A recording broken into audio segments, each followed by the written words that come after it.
사무엘하 14장. 왕의 마음이 압살롬에게로 쏠리는 것을 스루야의 아들 요압이 알았다. 요압이 드고아로 사람을 보내어 거기에서 슬기로운 여인 한 사람을 데리고 와서 부탁하였다. 그대는 초상당한 여인처럼 행동하시오.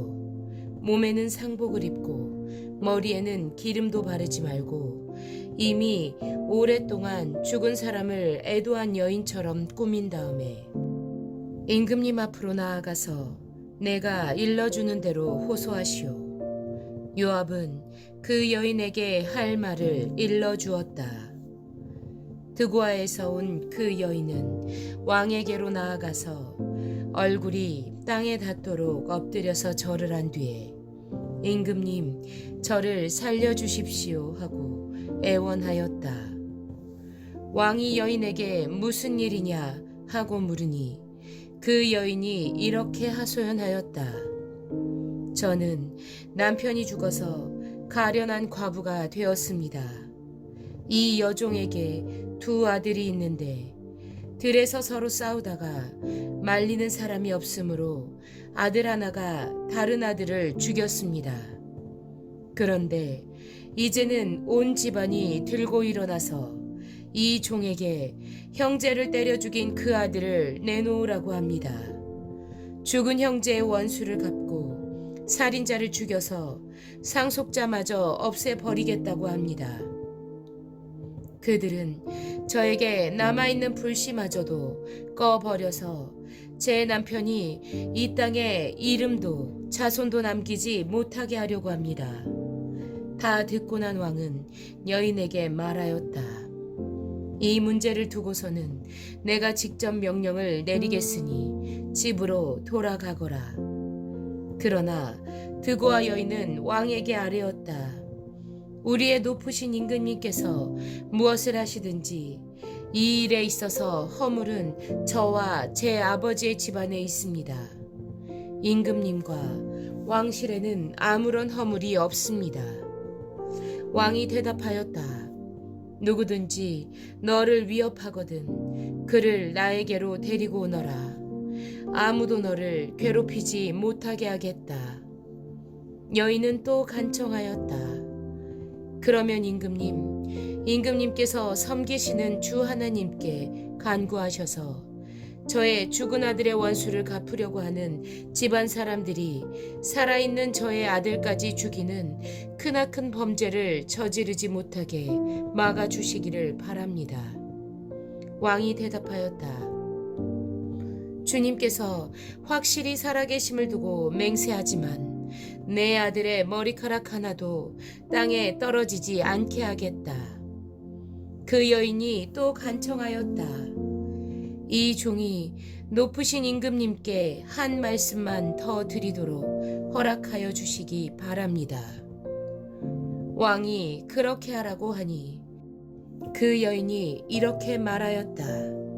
어찌하여 임금님께서는 하나님의 백성에게 그처럼 그릇된 일을 하셨습니까? 임금님께서는 임금님의 친아들인 왕자님이 이 나라로 돌아오는 것을 허락하지 않으셨습니다. 이러한 처사는 지금까지 이 종에게 말씀하신 것과는 다릅니다. 임금님께서는 그렇게 말씀만 하시고 왕자님을 부르지 않으셨으니 이것은 잘못된 일이라고 생각합니다. 우리는 다 죽습니다. 땅에 쏟으면 다시 담을 수 없는 물과 같습니다. 그러나 하나님은 생명을 빼앗지 않으시고 방책을 베푸셔서 비록 내어 쫓긴 자라 하더라도 어떻게 해서든지 하나님께 버림받은 자가 되지 않게 하십니다. 높으신 임금님, 제가 지금 임금님을 찾아뵙고서 이런 말씀을 드리게 된 까닭은 제가 친척들의 위협을 받으면서 이 문제를 임금님께 아뢰면 임금님께서 제가 간구하는 바를 들어주실 것이라는 확신이 섰기 때문입니다. 저의 집안 사람들이 저와 저의 아들을 죽이려 하고 하나님이 주신 이 땅에서 끊어버리려고 하지만은 임금님께서는 저의 사정을 들어서 하시면 구원하여 주실 것이라고 생각하였습니다. 이 종은 또 높으신 임금님께서는 말씀으로 저를 안심시켜 주실 것이라고 믿었습니다. 임금님은 바로 하나님의 천사와 같은 분이시니까 저의 호소를 들으시고 선악을 가려내실 것이라고도 생각하였습니다. 임금님이 섬기시는 주 하나님께서 늘 임금님과 함께 계시기를 바랍니다. 마침내 왕이 그 여인에게 물었다. 너는 내가 묻는 말을 내 앞에서 조금도 숨기지 말고 대답하여라. 그 여인이 대답하였다. 높으신 임금님의 분부대로 하겠습니다.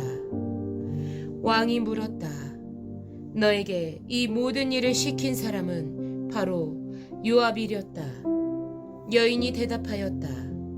높으신 임금님, 임금님께서 확실히 살아계심을 두고 맹세하지만 높으신 임금님께서 무슨 말씀을 하시면 오른쪽으로든 왼쪽으로든 피할 길이 없습니다. 저에게 이런 일을 시킨 사람은 임금님의 신하 요압입니다.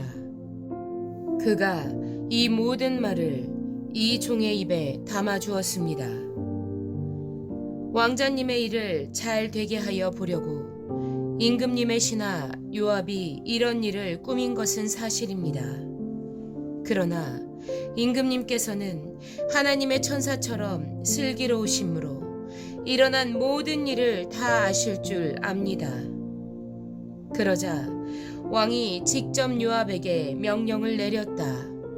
보시오, 내가 장군의 뜻대로 하기로 결심하였으니 가서 그 어린아이 압살롬을 데려오시오. 요압이 얼굴을 땅에 대고 절을 하면서 말하였다.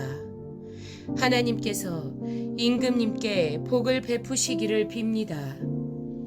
높으신 임금님이 이 종의 간청을 이렇게 들어주시니 이 종이 임금님의 총애를 입은 줄을 오늘에야 알았습니다. 그리고는 요압이 일어나 그 술로 가서 압살롬을 데리고 예루살렘으로 왔다. 그러나 왕의 지시는 단호하였다. 그를 집으로 돌아가게 하여라. 그러나 내 얼굴은 볼 수 없다. 그리하여 압살롬은 아버지에게 인사도 하지 못하고 자기 집으로 돌아갔다. 온 이스라엘에 압살롬처럼 머리끝에서 발끝까지 흠 잡을 데가 하나도 없는 미남은 없다고 칭찬이 자자하였다. 그는 머리숱이 많아 무거워지면 해마다 연말에 한 번씩 머리를 깎았는데 머리를 깎고 나서 그 머리를 달아보면 왕궁 저울로 200세겔이나 되었다. 압살롬에게는 아들 셋과 딸 하나가 있었다. 그 딸의 이름은 다말인데 생김새가 아주 예뻤다. 압살롬은 예루살렘으로 돌아와서 2해를 지냈는데도 왕의 얼굴을 한 번도 뵙지 못하였다. 압살롬이 요압을 왕에게 보내보려고 요압에게 사람을 보냈으나 요압은 압살롬을 방문하지 않았다. 2번째로 다시 사람을 보냈으나 그는 여전히 오지 않았다. 그러자 압살롬이 자기의 종들을 불러다가 지시하였다. 내 밭 곁에 요압의 밭이 있다. 그가 거기에 보리 농사를 지어 놓았으니 너희는 가서 그 밭에다가 불을 질러라. 그래서 압살롬의 종들이 그 밭에 불을 질렀다. 그러자 요압이 압살롬의 집으로 찾아가서 따졌다. 어찌하여 종들을 시켜 나의 밭에다가 불을 질렀습니까? 압살롬이 요압에게 대답하였다. 이것 보시오.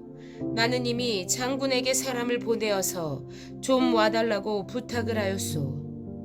장군을 임금님께 보내어서 나를 왜 그 술에서 돌아오게 하였는지 여쭈어 보고 싶었소. 여기에서 이렇게 살 바에야 차라리 그곳에 그대로 있는 것이 더욱 좋을 뻔하였소. 이제 나는 임금님의 얼굴을 뵙고 싶소. 나에게 아직도 무슨 죄가 남아있으면 차라리 죽여달라고 하더라도 말씀을 드려주시오. 그래서 요압이 왕에게 나아가서 이 일을 상세히 아뢰니 왕이 압살롬을 불렀다.